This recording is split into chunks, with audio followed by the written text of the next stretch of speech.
When it comes to appreciating literary works like poetry, the key is to read a lot.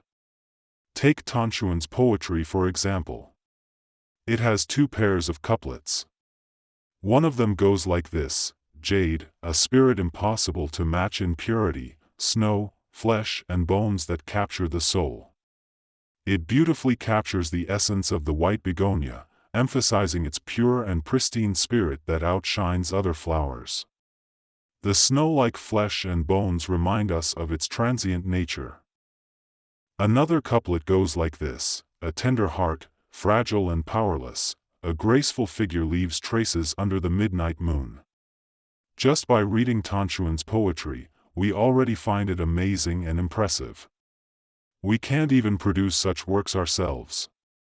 But appreciating poetry requires comparison. You won't develop the ability to appreciate poetry by taking literature classes and listening to professors ramble on about it. No, that's just nonsense. The ability to appreciate poetry comes from reading lots of different poems by different authors. Have you heard of the 300 Tang poems? Give them a read. The more you read, the better you can compare and discern. This will enhance your appreciation. It's similar to tasting wine, you know? You have to try a variety, from the old world to the new world. By experiencing different styles, your ability to distinguish flavors will naturally grow. So, why bother with those classes, right?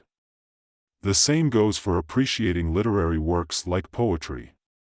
It's all about reading a lot and making comparisons. Alright, now that we've read Tanchun's poetry, let's move on to Baochai's. Check this out: treasure the sweet scent, hiding behind closed doors during the day. Holding a watering pot, tending to mossy pots. Rouge washes away shadows of autumn, ice and snow enchant the paved yard. It's only when it fades that we truly appreciate the brilliance of the flowers. With so much sorrow, how can the beauty of jade leave no trace? Wanting to repay the pureness like the white emperor, but remaining silent, the gentle day fades away. Now, let's compare Baochai's poem with Tanchun's. This is a poem that describes an object, right? You can describe a peony or any other object, right? The whole point of an object poem is what?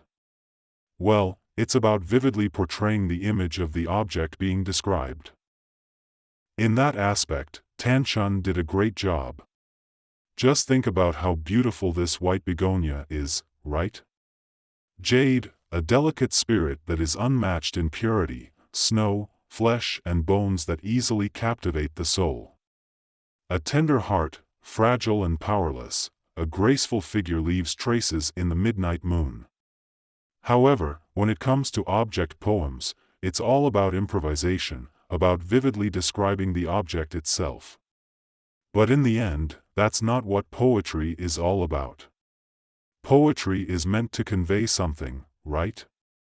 It's about expressing one's own spiritual state. Now it's Baochai's turn. Rather than saying that she is praising the white begonia, it would be more accurate to say that she is expressing herself, incorporating her own spiritual state. Let's take a look. The first line goes: treasure the fragrant qualifications, hiding behind closed doors during the day. It portrays an image of what? A dignified and graceful lady. Now, let's look at the second couplet, which is the parallel lines. Rouge washes away the autumn shadows, ice and snow invite the soul on the paved yard. These two lines are inverted sentences, where the true subject is the autumn shadows. The autumn shadows wash away the rouge, and the soul is invited by the ice and snow. This is an inversion. Once again, she incorporates her own spiritual state. Baochai, she is someone who appreciates a subtle and elegant beauty, right? She never likes heavy makeup and luxury. In the second and third couplets, only when it fades do we truly realize the flower's brilliance. The white begonia doesn't directly showcase its beauty, it is very subtle. Yet, you feel that it becomes even more vibrant. With too much sorrow, how can jade leave no trace? The white begonia carries a sense of sorrow, right? It also suggests that there are traces on this jade, right? It cleverly compares two people who wear jade, one is Baoyu, and the other is Daiyu. Your problem is that you have too many sorrows. By the way, the last couplet, desiring to repay the white emperor with purity, white emperor refers to autumn. In ancient China, autumn was referred to as the white emperor's time. How can we live up to such a beautiful autumn? It is through our cleanliness. The last line says, remaining silent, the gentle day again turns dusky. It's practically a self-portrait, as Baochai is rarely talkative. By reading this, what does Li Wan, the critic, say? In the end, it is like a poem reflecting the person, just as Baochai is a person who is dignified and composed. So, her poetry about the white begonia reflects the same state of mind. And now let's check out Baoyu's poem. Autumn looks faint against the heavy doors, 7 petals huddled like snow in a basin. It's nothing special. After bathing, historic beauty Taizhen's reflection turns to ice, holding the heart like a precious jade. It's just using a couple of references. Now, let's take a look at morning breeze can't chase away the worries, overnight rain adding a hint of tears. This part is somewhat interesting, suggesting that he's got some worries and shed some tears. Leaning alone on the railing, as if on purpose, the clear chimes and mournful flutes accompany the dusk. In autumn, during the evening, women in ancient times would often wash clothes by the riverside. How did they do it? They'd smack the clothes with a wooden stick on a stone board, called a chime. In this desolate autumn weather, at dusk, you'd hear distant flute sounds while the women washing clothes missed their husbands who were far away. This kind of scene was often described in poetry, known as, clear chimes and mournful flutes accompany the dusk. Baoyu's poem is just average, right? It's like the cliched, clear chimes and mournful flutes, as well. In the book Dream of the Red Chamber, every time there's a poetry session, Baoyu always goes last. You may wonder why. Is it because he's not good at poetry? Well, don't be fooled. Later on, Baoyu had 2 chances to show off his incredible literary talents. One of them was when his dad and some guests were discussing a story about a badass female general. This lady fought bravely against bandits and died in battle. After sharing this story, Baoyu's dad, Xiangyun, spontaneously gathered his 3 kids, Baoyu, Jia Huan, and Jia Lan, and asked them to write poems based on this ancient tale. Jia Huan and Jia Lan finished their poems, and then it was Baoyu's turn. He said that such a story shouldn't be written in regular rhymed verses. You know, those lines with 7 or 5 characters. Baoyu insisted it had to be done in ancient-style poetry. He decided to write a long-form sonnet called Changji Changxing in Chinese literature. We've all heard of Bai Zhi in his long sonnets and narratives, like The Song of Everlasting Sorrow and The Song of the Pipa. A long sonnet in the ancient style was the perfect way to explore this theme. And so, Baoyu's composition, titled The Lament of the Valiant General, was brilliantly written. Another time Baoyu demonstrated his literary prowess was when his beloved maid Xiangyun passed away. He was heartbroken and felt the need to hold a memorial service and write a eulogy. Xiangyun was his maid, so as her master, it was considered a higher to lower form of writing a eulogy, known as lay. Baoyu wrote a touching eulogy called The Lament of the Hibiscus Maiden. But whenever Baoyu participates in poetry composition with his sisters, his poems turn out mediocre. Why is that? He knows that these girls don't usually have much fun, so when they finally have a chance to showcase their poetic talents, why should he compete with them? If their poems are good, it makes him happy. Ah, that's just Baoyu's mindset. That's who he is. So, he definitely doesn't want to compete with them, and ends up writing some average lines. Later, Liwan tells him that his poem can only be placed at the end, to which Baoyu replies, "Naturally, my poem is not good." We have now read Baoyu's poem. He praises Tanchun's poem, while Liwan wants to promote what? Baochai's poem has status. This evaluation is quite appropriate, right? It truly has a sense of status and nobility in it, which cannot be forced. Now, who are we waiting for? Daiyu. What does Daiyu say to them? "You all have it," she says, as she picks up her pen and writes swiftly, tossing it to the crowd. Pay attention to the verb toss. She doesn't hand it over or pass it to the others, she throws it for everyone to see. That demonstrates her great confidence and arrogance. Writes swiftly, tosses it to the crowd. That's Daiyu for you. Alright, everyone, take a look. Half the Xiang curtain half closed, grinding ice as soil, jade as basin. In the first couplet, stealing pear blossoms, 3 parts white, borrowing plum blossoms, a trace of a soul. Everyone should be applauding at this point, right? It's amazing that she can come up with such ideas. In the third couplet, the Moon Palace Fairy stitches her robe's long sleeve. Who is the Moon Palace Fairy? Chang'er. Chang'er resides in the Moon Palace, and her long sleeves are called robe's long sleeve. The Autumn Chamber's grieving woman wipes away tears. She uses Chang'er's sleeve to wipe her own tear marks, creating a juxtaposition. In the final couplet, bashful and silent, who does she confide in? Leaning wearily on the west wind, night has already fallen. Let's compare them, all right? Let's take Daiyu's poem and compare it with Baochai's poem. Let's start with the first line, the first couplet. How does Baochai write it? She says, treasuring fragrant things, daytime hides behind closed doors, carrying a hand and pouring moss into the pot. As I mentioned earlier, Baochai's poem portrays a classy and reserved lady, right? But let's look at Daiyu's version, half-closed Xiang curtain, grinding ice as soil, jade as the pot. It's lively and full of life, and within its simple words, you can sense its elegance. Using ice as soil, and planting a white begonia in a flower pot, what does that mean? The soil is actually ice, and the pot is made of jade. In the second couplet, Baochai says, rouge washes off, revealing the shadow of the autumn steps, ice and snow attracting the dew on the courtyard wall.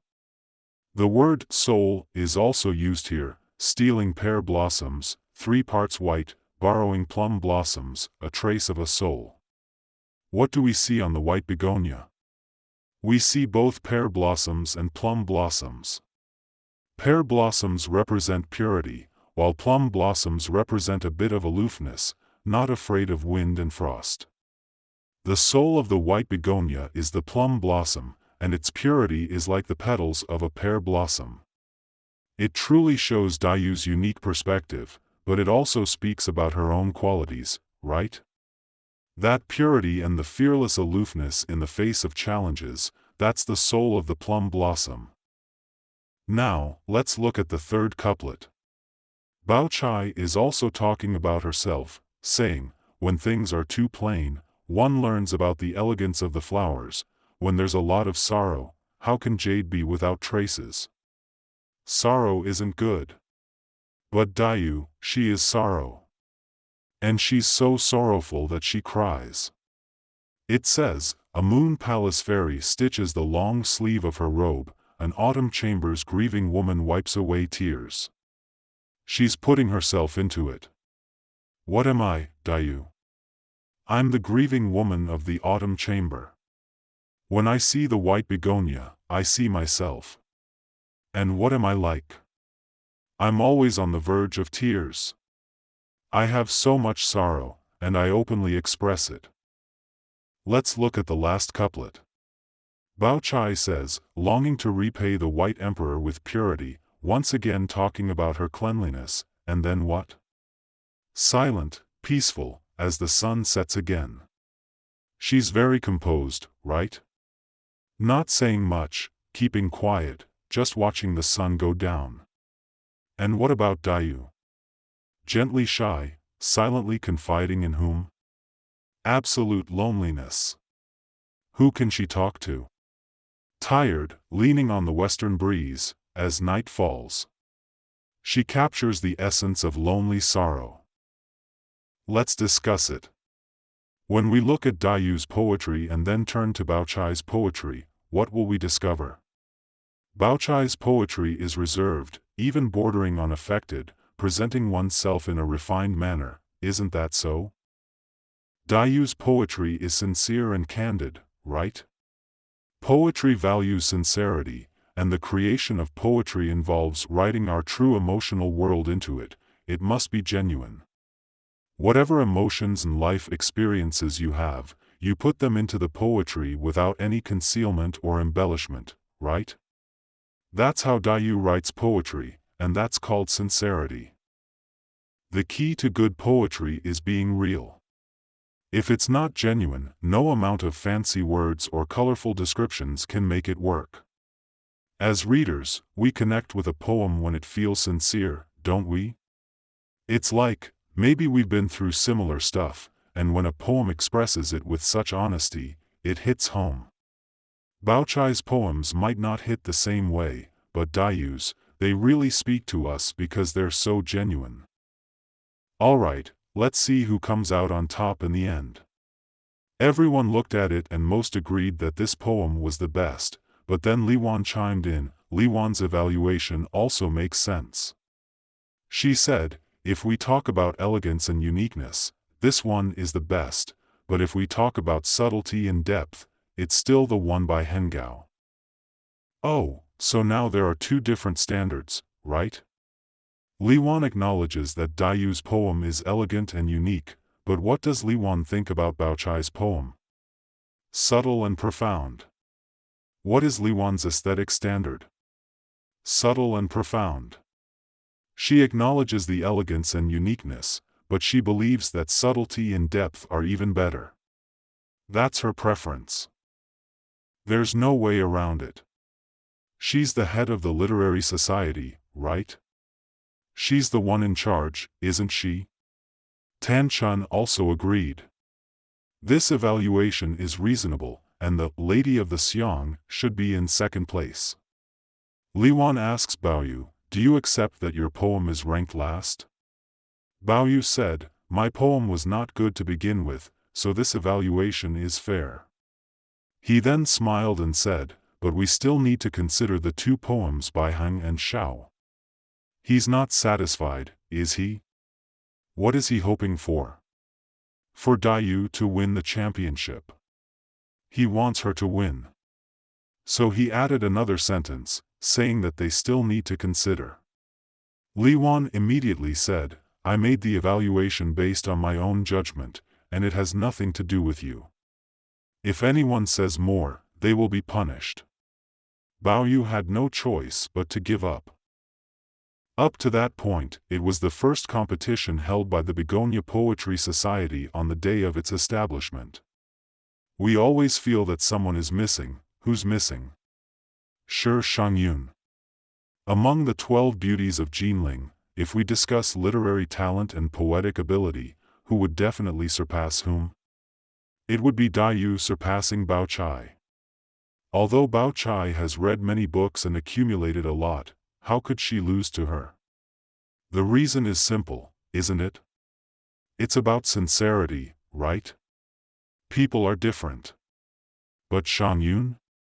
We will see later that Xiangyun's poetry talent is on par with Daiyu's, making it difficult to distinguish who is better.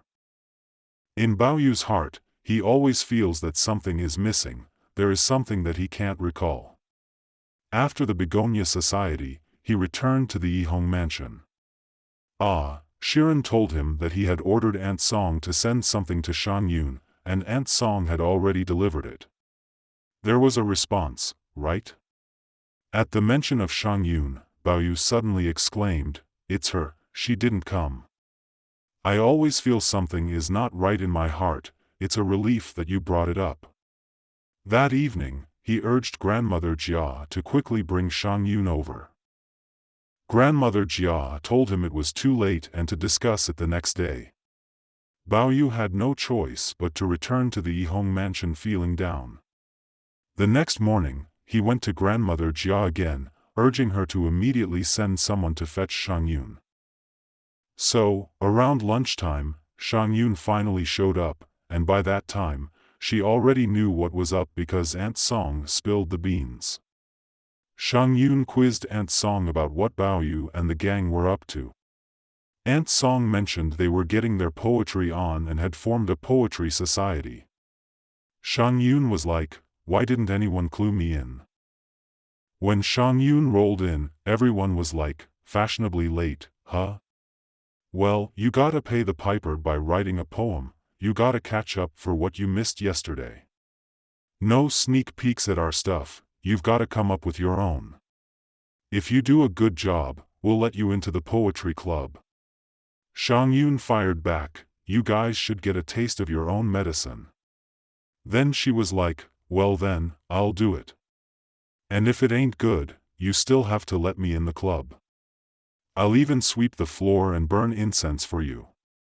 Everyone got a kick out of her words. That's Xiangyun, all heart. In the end, she churned out 2 poems. Everyone was like, "Hold up, we already covered the white begonia yesterday. You can't just drop another one, can you? You came up with 2, that's gonna outshine us for sure." When the 2 poems were read, each line was just off the charts.